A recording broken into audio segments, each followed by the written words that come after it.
What if I told you that I gave you a resume of a certain NBA player, and the resume on it has 5 All-NBA teams, 3 first teams, and I told you this player won the MVP and the Defensive Player of the Year in the same season? If I told you this player won 2 MVP awards in back-to-back seasons? If I told you this player has led his team to a 60-win season? If I told you this player was a perennial 30-point per game scorer? And what if I told you this player was 1 game away from winning his very first NBA championship with quite certainly to bring home a Finals MVP trophy? All before the age of 27. 27. You'd be like, dang, Don, who's that? My friends, that would be the resume of the man we call the Greek Freak, Giannis Antetokounmpo.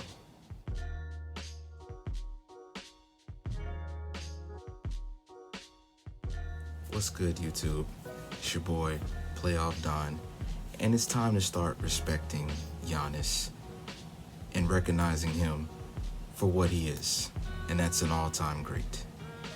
An all-time great who is running the NBA as we speak. Giannis has been having a remarkable playoff run here, most notably in these finals, just 2 weeks after his knee was behind his body and we all thought he was done for the series. Back-to-back 40-point performances in these finals. The efficiency has been crazy. The defense has been crazy. The passing has been awesome. Not to mention, not only the 40-point games, not only the defense, the iconic plays that will live in everybody's memory, they'll live in everybody's head rent-free. The iconic block on DeAndre Ayton at the rim where he was defending 2 people. The unbelievable strip by Jrue Holiday, who stepped up big time in that last game. An incredible transition lob to Giannis that looks like he wanted to rip the entire backboard off of the braces. Not to mention going toe-to-toe with Kevin Durant in his city and beating him on his home floor. Giannis has been remarkable in these playoffs. Giannis has come up from being an absolute draft project to developing into one of the best players in the league and one of the best players we've ever seen. He's gone through his playoff rough spots just like every superstar has, and he is now delivering in the biggest moments on the biggest stage, just like we want all of our superstars to do. So what's the problem? Why is he still not receiving the credit he deserves? I think I know why. When you go to the court with your homeboys, and I've heard this a million times over the past 2 weeks or whatever, there's usually 2 different kinds of dudes that come to the court. Well, there's actually a million, but the 2 that stand out. There's the crazy dude with every type of move in the book. A quote-unquote bag, so to speak. He's got all the dribble moves. He's got the wild handles. He's got the clean jumper that goes in all the time. He's got an answer for every type of defense that's out there, right? And then you got this other guy. You've got the super tall dude. You got the 6'4" dude that shows up to the court while everybody else is 5'10". You got the super tall, super strong dude who legit just muscles dudes out the way, puts dudes underneath the basket, and dunks on everybody. The dude who everybody always gravitates to is the clean dude with the handles, with the crossovers, the dude who blows by everybody, the dude who's got the crazy layup package, and like I said, the clean, smooth jumper that seems to go in all the time. Game recognizes game, as they say. And aesthetics really has a lot of people just kind of, turning their head to Giannis. He doesn't have the ISO hezzy splash. He doesn't have the clean pull-up mid-range jumper. He doesn't have the between-the-legs step-back three. He doesn't have that. He doesn't have a quote-unquote bag. I point to you the Brooklyn Nets series. Watching Kevin Durant just effortlessly pull up jumper after jumper, utilize the handles to get around people, and it's just smooth. It's just clean. Meanwhile, Giannis is over here. It's kind of rough. It's kind of rigid. It's kind of raw. You feel me? Again, it's muscle. It's brute force. And dudes, fans, they kind of just aren't feeling that. However, the aesthetics are not all there is with basketball. But it seems to get respect around the league. And I've seen numerous occasions over the past few days that have shown that Giannis just is not even respected by his peers around the league. There was the CJ McCollum tweet about Chris Middleton for Finals MVP. Spencer Dinwiddie said the same thing last night. Kendrick Perkins has been saying for a couple weeks now that Chris Middleton is the Batman and Giannis is the Robin. I know why it is. You know why it is. Everybody knows why it is. It's because Middleton has a clean pull-up jumper. That's what it is. When Damian Lillard was trying his best to save his team from going down 3-1 or whatever, when he went crazy with the 55 in the first round, it's because he has a clean jumper. Because he can beat defenses with his handles and his jump shot. When Stephen Curry was losing his mind throughout the season, he can beat defenses with his handles and his jump shot. Kevin Durant, James Harden, Luka, even Jokic has a little jump shot, He's got moves in the post that just outthink the defense. Giannis, he runs into the paint. He runs into the paint and hope he dunks on whoever. And players, fans, like I said, they're just not feeling that. I can tell also that another thing that bothers people is the whole closer last shot thing. They don't like that Giannis doesn't take the last shot, that he's not a closer, that you don't want the ball in his hands at the end of the game. Well, ladies and gentlemen, I give you Shaquille O'Neal. Shaquille O'Neal was not the closer on those Laker teams from the early 2000s. He was not the closer on those Heat teams from the mid-2000s. Oh, no. That was Kobe Bryant. That would be Dwayne Wade. Shaquille O'Neal, his job was to dominate for 3.5 quarters.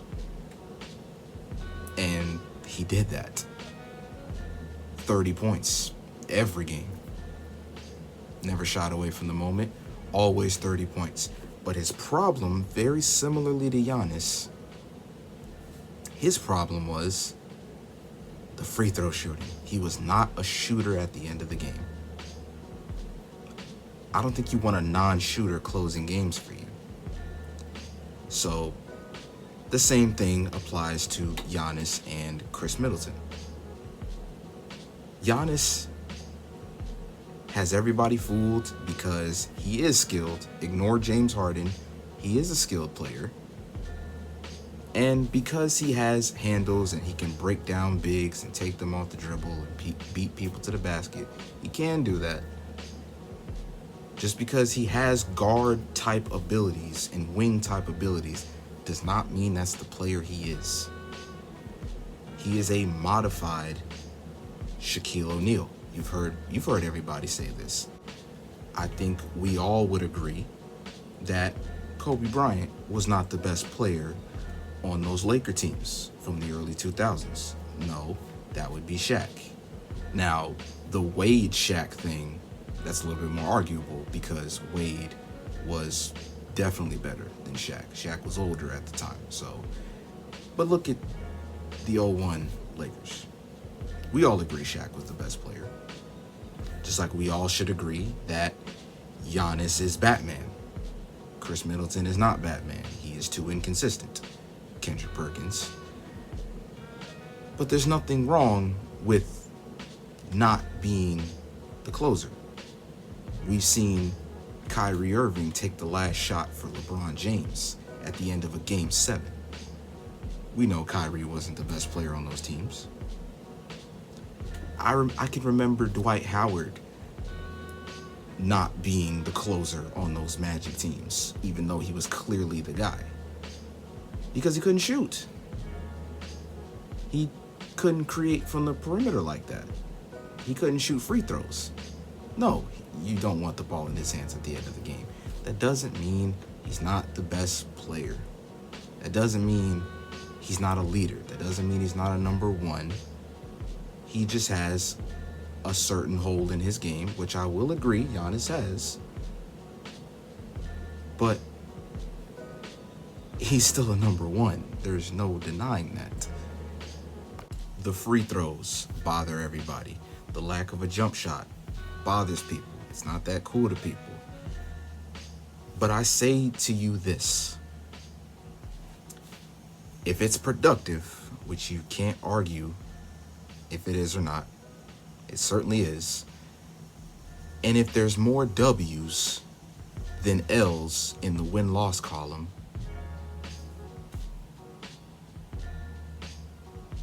what is the problem? Giannis is 26 years of age, and he is about to have the resume of an absolute GOAT, simply because he just bought into who he is. He does what he does, and he is still, I don't feel like he is still anywhere near his peak. I feel like he is still growing as a player.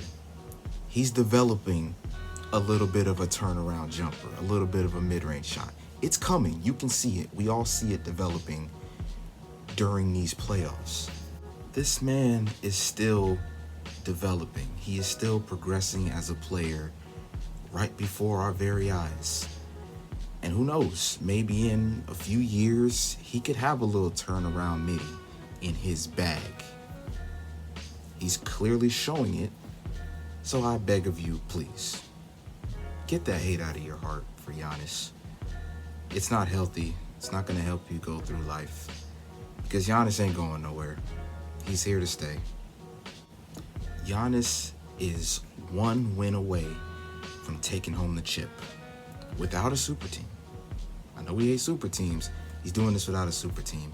And just think, a year ago, we were all ready for him to sign with Dallas or sign with Miami or sign with New York or the Warriors or the Lakers. It's crazy what can happen, what can change in a year's time. But I just wanted to speak on Giannis a little bit. I made my last video was about who can take home the crown for the best player currently in the NBA. And all I know is any player with 2 MVP awards, Defensive Player of the Year, first team All-NBA, and a Finals MVP, I don't know if any other superstar would get slighted for the best player in the league. And that's all I'll say on that. But this has been Playoff Don. Thank y'all for tuning in. I will be uploading more often. Check the channel out. With that being said, I'm out. Appreciate Giannis. Peace.